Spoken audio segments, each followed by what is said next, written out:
Alhamdulillah, salatu wassalamu ala Sayyidina Rasulillah Muhammad bin Abdullah wa ala alihi wa sahbihi wa man walah wa ba'du. Terima kasih kepada pengurusi majlis, barisan Ashabus Samaha, mufti-mufti Malaysia dan juga mewakili negeri masing-masing, dan Ashabul Fadilah, para asatidzah, para ulama, para tuan-tuan guru. Tak dapat menyebutkan nama masing-masing tanpa mengurangkan ta'zim dan hormat saya kepada mereka. Hadirin dan hadirat yang dirahmati oleh Allah Subhanahu wa taala. Kita berdoa kepada Allah, mudah-mudahan majlis kita pada pagi hari ini adalah menepati daripada firman Allah Subhanahu wa taala di dalam Al-Quranul Karim ketika memerintahkan kepada pengikut Nabi Isa alaihissalam, kunu ansarullah. Jadilah kamu semua penolong-penolong ansar kepada Allah Subhanahu wa taala. Nabi Isa bertanya kepada Bani Israel, wa idh qala Isa ibn Maryam ya bani Israil, Allah Subhanahu wa taala berfirman dalam Al-Qur'anul Karim melalui lisan Nabi Isa alaihi salam, man ansari ila Allah? Qala al-hawariyuna nahnu ansarullah. Yang bertanya Nabi Isa, man ansari, siapa yang akan tolong saya di jalan Allah? Dijawab oleh al-hawariyun, nahnu ansarullah, kami penolong-penolong Allah. Tengok antara soalan dan juga jawaban. Nabi Isa bertanya, siapa yang akan menjadi penolong saya? Dijawab, kita penolongnya Allah Subhanahu wa taala. Ingin merujuk dan menjelaskan bahawa yang membela para anbiya hakikatnya adalah membela Allah Subhanahu wa taala. Yang memperjuangkan risalah para anbiya memperjuangkan risalahnya Allah Subhanahu wa taala. Dan kita semua berada di tempat ini, harapannya adalah termasuk daripada orang-orang ansar kepada agama dan syariah yang ditinggalkan oleh baginda Rasulullah dan diteruskan oleh para sahabat dan tabi'in sehingga ke zaman kita sekarang. Yang kedua, kita berharap juga mudah-mudahan perkumpulan dan perhimpunan kita pada hari ini termasuk daripada apa yang disabdakan oleh Nabi sallallahu alaihi wa ala alihi wasallam, la tazalu ta'ifatun min ummati zahirina 'alal haqq la yadhurruhum man khalafahum hatta ya'tiya amrullah. Sentiasa ada segolongan daripada umatku yang tegak dalam kebenaran, yang menampakkan kebenaran. Tidak akan memudaratkan mereka sesiapa sahaja yang berusaha untuk melawan kepada mereka. Sehingga datanglah ketentuan dari Allah, yakni sehingga datang hari kiamat. Hadis ini berbicara tentang zaman yang akan bertukar dan cabaran yang akan dilalui kepada generasi yang hidup di setiap zaman. Tidak terkecuali setiap zaman, melainkan mesti ada golongan orang-orang yang memperjuangkan kebenaran dan al-haq, dan juga ada orang-orang yang juga memperjuangkan kebatilan dan juga perkara-perkara yang sesat. Wa kadzalika ja'alna likulli nabiyyin aduwan min syayatil insi wal jinni yuhi ba'dhum ila ba'din zukhrufal qawli ghurura. Demikian pada setiap nabi dijadikan musuh-musuh yang tergolong daripada golongan jin dan juga syaitan yang saling berkomunikasi, yang saling mereka memberikan pandangan daripada kata-kata, kalimat-kalimat zukhrufal qaul, kata-kata yang indah namun menipu. Hal yang terjadi kepada mereka para anbiya bukanlah menjadi khusus kepada mereka, tetapi ianya adalah berterusan kepada setiap zaman. Bila di zaman baginda Rasulullah berhadapan dengan orang-orang kafir dengan pelbagainya, maka di zaman para khulafah ar-rasyidin berhadapan dengan cabaran-cabaran yang tak berbeza jauh, demikian para tabi'in dan seterusnya hingga ke zaman kita sekarang. Apa yang kita lalui dan kita hadapi di zaman ini adalah tidak ubahnya, melainkan daripada hal yang perlu kita mengambil ibrah daripada apa yang berlaku pada zaman ketika dahulu.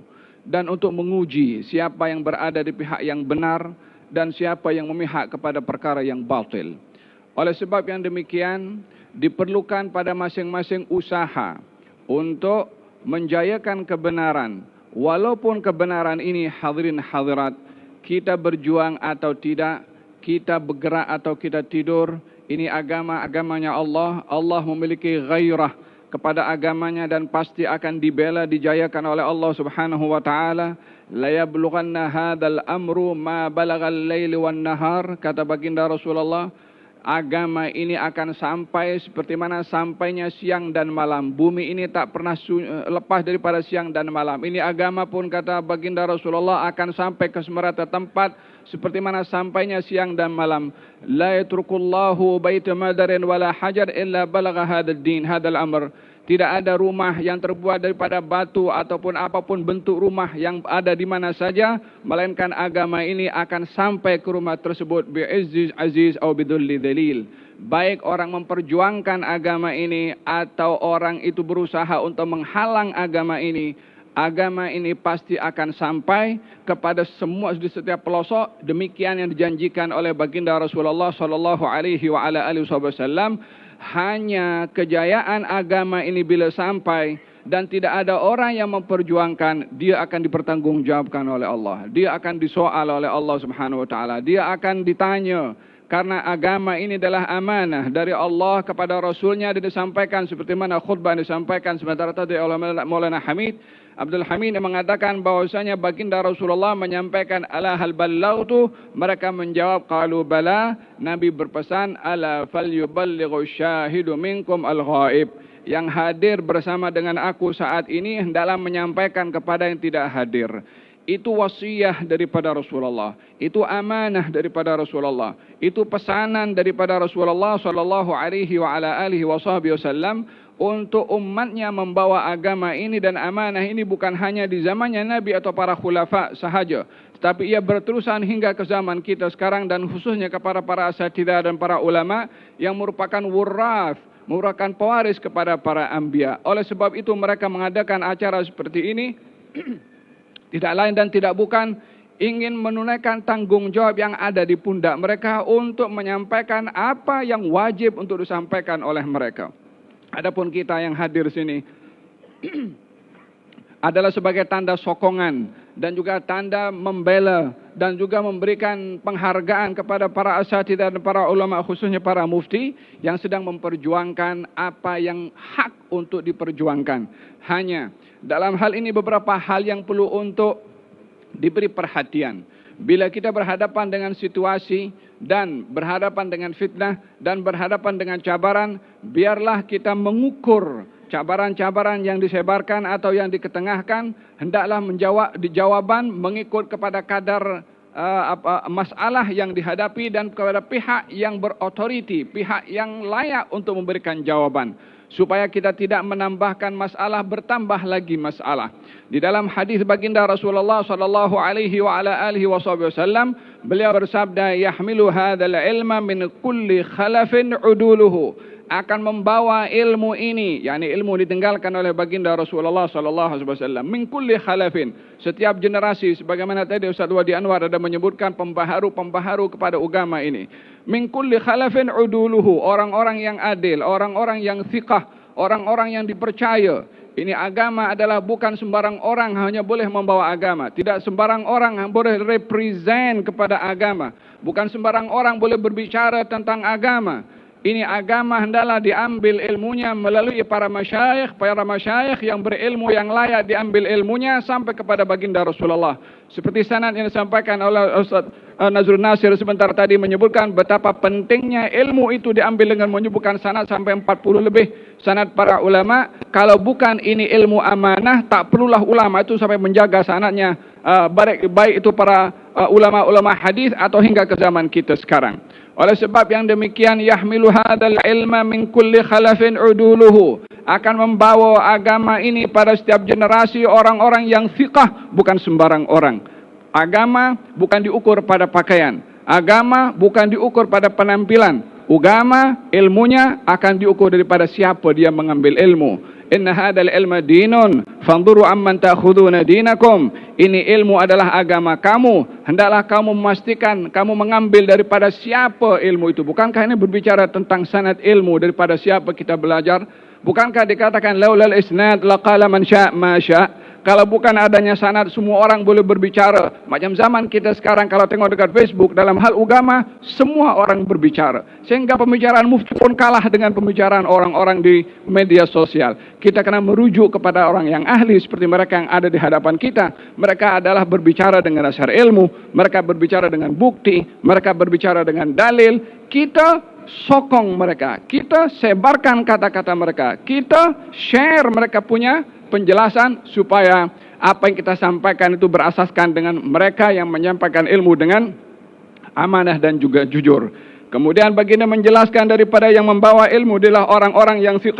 Kata baginda Rasulullah, apa tugas mereka? Yanfuna anhu tahrifal ghalin wa intihalal mubtilin wa ta'wilal jahilin. Itu mereka orang-orang yang fiqh, yang terpercaya dalam ilmunya. Tugas mereka adalah mengusir pelampauan dalam ilmu, yakni menghakis pelampauan dalam ilmu. Ada orang-orang berbicara dengan ilmu tapi melampau. Ini orang-orang yang fiqh akan menghilangkan pelampauan, menjelaskan pelampauan tersebut. Kemudian wantihalal mubtilin, dusta yang digunakan oleh orang-orang tertentu dalam agama. Ya, ada pendustaan dalam agama melalui orang-orang yang kononnya memperjuangkan agama. Dan yang ketiga adalah ta'wil al-jahilin, menjelaskan tentang takwilnya orang-orang bodoh yang salah pada takwilnya. Dalam hal ini disebutkan 3 perkara: pelampau, pendusta, dan juga orang-orang bodoh yang berbicara tentang ilmu. Oleh sebab itu perkumpulan kita pada hari ini adalah ingin memberi sokongan kepada orang-orang yang berilmu, yang berotoriti menyampaikan tentang akidah Ahlussunnah wal Jamaah yang sudah dijelaskan dengan 3 asas dalam fiqahnya 4 madhab, yang dalam kita di sini menggunakan madhab Syafi'i, dalam akidahnya kita berpegang kepada Asy'ari, dan juga dalam tasawuf atau akhlaknya atau tazkiyahnya berpandukan kepada Junaid bin Muhammad al-Baghdadi dan juga Imam al-Ghazali. Ini yang diperjuangkan oleh mereka dengan bukti dan dalil-dalil. Kita sebagai pengikut, sebagai penyokong, dan juga sebagai orang-orang yang ingin pegangan ini kekal daripada dahulu sampai sekarang, bukan hanya di Malaysia, bahkan di Nusantara, bahkan di sekian banyak negara yang berpegang kepada 3 perkara ini. Hendaklah kita memberikan juga sokongan dengan share, menjelaskan dengan yang baik, dan janganlah menambahkan api yang sedang menyala diletakkan dengan minyak sehingga akan lebih membakar keadaan, tapi lebih memberikan penjelasan kepada masyarakat. Mudah-mudahan perkumpulan kita pada hari ini adalah perkumpulan yang diberkati oleh Allah Subhanahu wa taala, termasuk daripada golongan orang-orang yang disuruh dalam Al-Qur'an, kunu qawwamina bil qist syuhada, yakni jadilah kaum orang-orang yang adil, menjadi saksi dalam agamanya Allah Subhanahu wa taala, dalam hukum hakamnya Allah Subhanahu wa taala, untuk kita tergolong daripada sabda Rasulullah sallallahu alaihi wasallam, liyuballighu syahidu minkum al-ghaib, yang hadir menyampaikan kepada yang tidak hadir, untuk masuk dalam golongan firman Allah Subhanahu wa taala, wal takum minkum ummatun yad'una ilal khair. Moga-moga Allah Subhanahu wa taala menggolongkan kita dalam golongan umat yang menyampaikan kebenaran, dan apa yang diusahakan diberikan bantuan oleh Allah Subhanahu wa taala. Amin Allahumma amin. Wassalamualaikum warahmatullahi wabarakatuh.